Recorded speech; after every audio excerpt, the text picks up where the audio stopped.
अस्सलाम वालेकुम नाज़रीन, मैं हूं एम.ए. वाजिद। 7H न्यूज़ में आपका खैर मकदम है। शहर हैदराबाद में ड्रंक एंड ड्राइव मुहिम ख़तरनाक सूरत हाल इख्तियार करती जा रही है।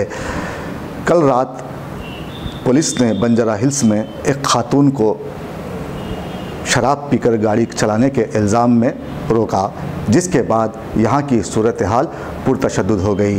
खातून ने गुस्से के आलम में मीडिया पर हमला कर दिया। इस खातून की कार में बीयर के बॉटल्स पकड़े गए।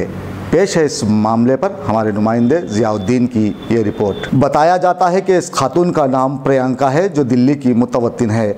बंजारा हिल्स KBR पार्क के करीब शुरू किए गए ड्रंक एंड ड्राइव मुहिम के दौरान पुलिस ने इस खातून की कार को रोका, जिसमें बीयर के टिन पाए गए और ये लेडी शराब पी चुकी थी। जब इस कार से उन्हें उतारा गया तो उसने पुलिस से बहस की। जब मीडिया पर्सन उसकी तस्वीर कशी कर रहे थे तो उसने मीडिया पर हल्ला बोल दिया। पुलिस ने खातून की कार को जब्त करते हुए उसे करीबी पुलिस स्टेशन मुंतकिल कर दिया है।